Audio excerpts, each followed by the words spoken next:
There's a truth many women don't talk about. After 45, a lot of women feel like something inside them has switched off, as if they've lost the spark.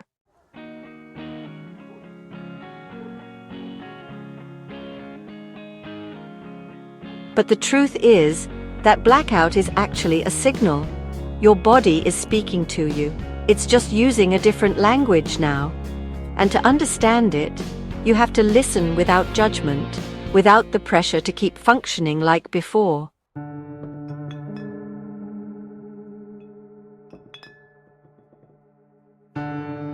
Because here's the thing, it's not about becoming who you used to be. It's about discovering who you are now, at this age, in this body, in this moment. And believe me, there's so much still to uncover.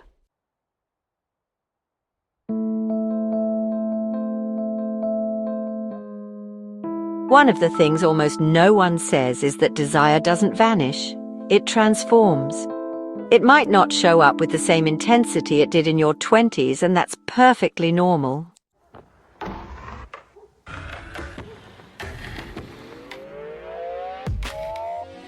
But of course there are obstacles.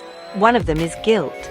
That little voice whispering you're too old for this, that there are more important things to worry about, that pleasure is silly or selfish. But you know what? That voice is stuffed with other people's beliefs, years and years of messages telling us to disconnect from our bodies.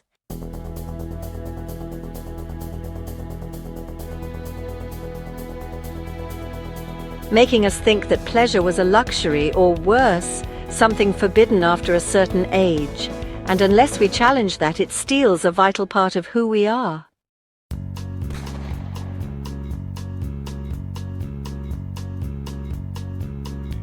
Another big hurdle is simply not knowing, because often what we're feeling doesn't even have a name. We don't know if it's hormonal, emotional, physical. We just know something's changed. And that's when honest information becomes essential.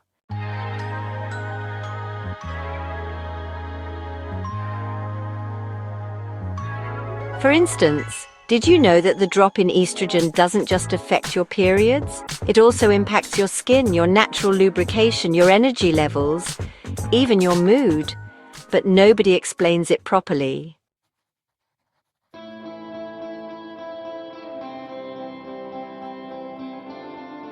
We're expected to guess, to grin and bear it in silence, like it's just part of the price of aging. Well, no. We're not here to put up with it. We're here to take care of ourselves, to understand what's going on, to reinvent our lives with real tools that actually help.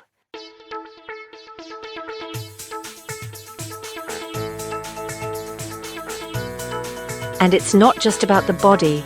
Pleasure has everything to do with the way we speak to ourselves too.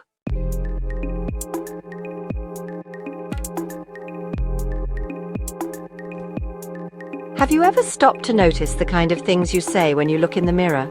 So often, without realizing, we replay cruel thoughts. You don't look like you used to. Who'd even look at you now? This isn't for you anymore.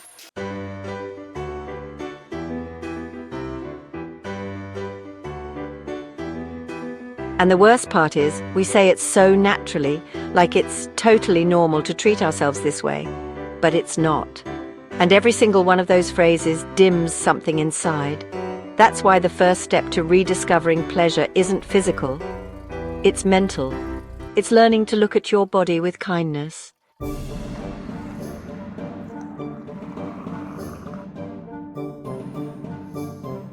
To realize that every wrinkle, every shift isn't a flaw but a story. And your body, exactly as it is today, is still a valid space for joy, for connection, for tenderness.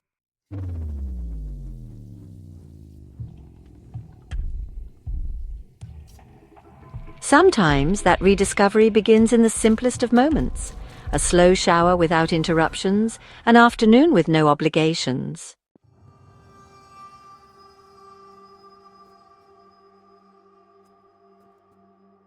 A quiet walk on your own where you can feel the breeze on your skin and remember you're alive.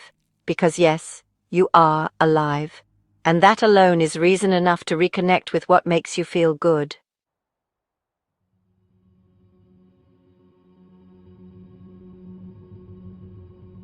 You don't need anyone else to approve it. You don't need to get back to that attractive version of yourself. All you need is to give yourself permission. Permission to be with yourself.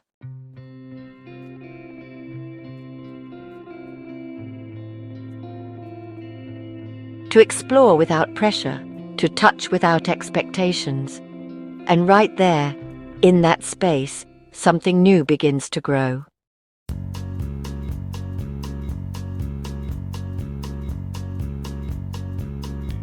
Before we continue, something important. In the description of this video, I've left a resource that could really help you through this stage.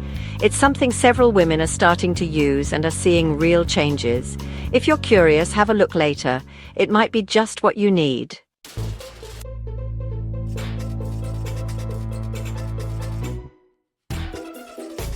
And when we talk about reconnecting with pleasure, we're not talking about ticking boxes for anyone else, not at all.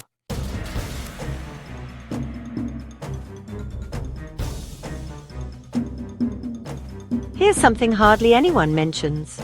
Many women discover new ways to enjoy themselves after 45, ways they never even considered before because they were stuck in old ideas about what was supposed to feel good.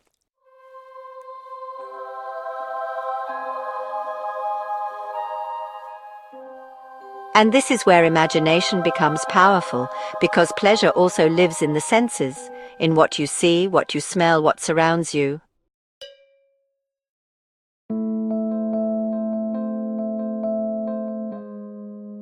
Sometimes all it takes is shifting the environment to awaken something, lighting a candle, playing that song that gives you goosebumps, preparing your space like you're getting ready for a date with yourself.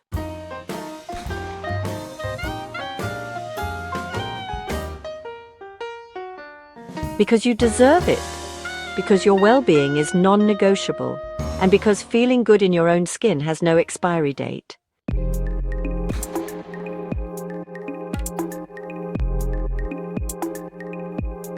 We also need to talk about fear. Yes, that quiet fear that often shows up disguised as indifference. Fear that things won't work the way they used to, that your body won't respond, that you might not enjoy it anymore.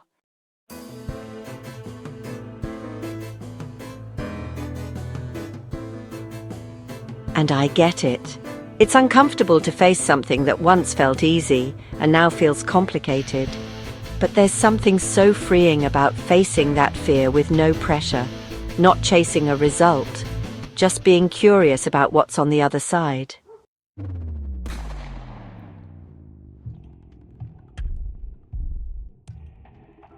Sometimes fear softens when you stop fighting it, when you recognize it and invite it to sit beside you instead of pushing it away.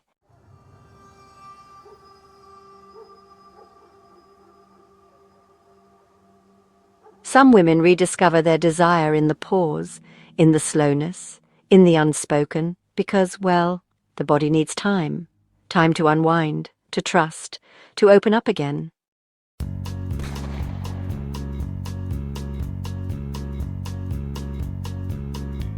And that doesn't always fit into the fast-paced rhythm life throws at us. But it's in that conscious pause where the good stuff starts, where a new kind of pleasure emerges, one that's not about speed or intensity, but about intimacy.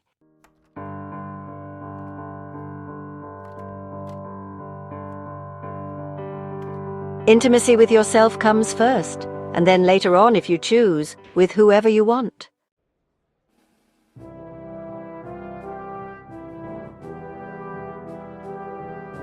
Here's another deep truth we rarely say out loud. Many women actually go through an emotional disconnection during this stage of life. Sometimes you might feel like a stranger in your own skin. There are even moments when it feels as though your identity is just, well, falling apart.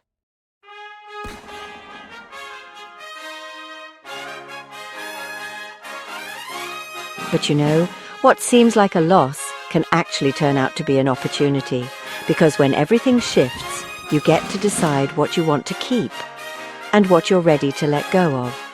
And honestly, that's where a whole new version of you is born.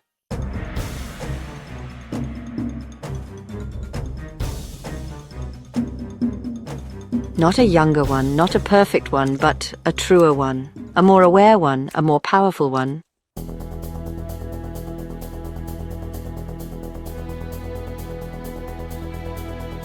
Because once you choose to reclaim your well-being from your own voice, you're no longer tied to stereotypes. You're not playing a role anymore. You're being you.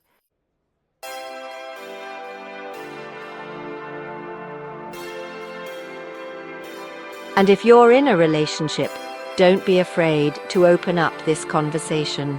We often think the other person won't understand, that it's better to stay quiet and pretend everything's the same, but that only deepens the distance.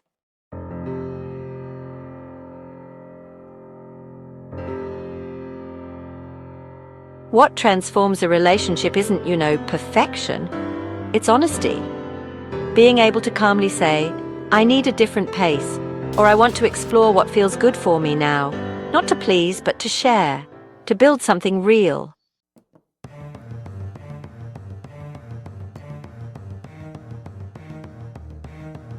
Because when you dare to speak your truth, even if it feels awkward at first, what opens up next is far more genuine, deeper, more human.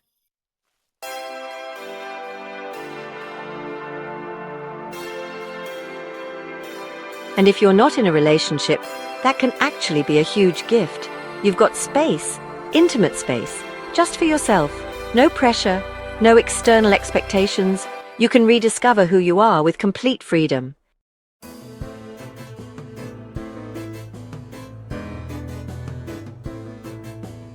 Ask yourself, what feels good for me now, and what do I want to explore? What things no longer serve me, and what new possibilities spark my curiosity? Going through this with self-care and curiosity can be honestly deeply healing.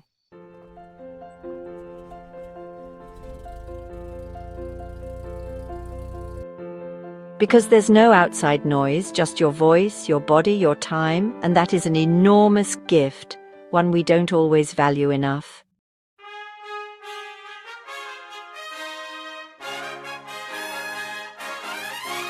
So don't let the passing of time rob you of your connection to yourself. Don't let labels erase your right to pleasure, to joy, to vitality. You're at a stage where you get to choose from a whole new place, where you can embrace what's new without worrying about fitting in.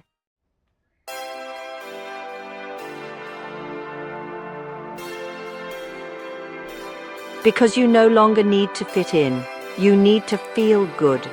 And that well-being starts with giving yourself permission, with letting go of the need for approval, with looking at your story with pride and your present with tenderness.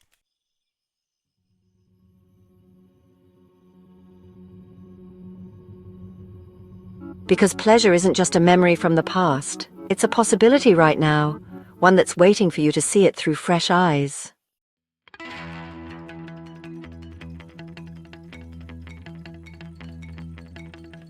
And even if you don't feel it today, trust me, it's still there. That glow, that energy, that spark reminding you you're alive. It just needs a bit of care, a bit of attention, a bit of reconnection.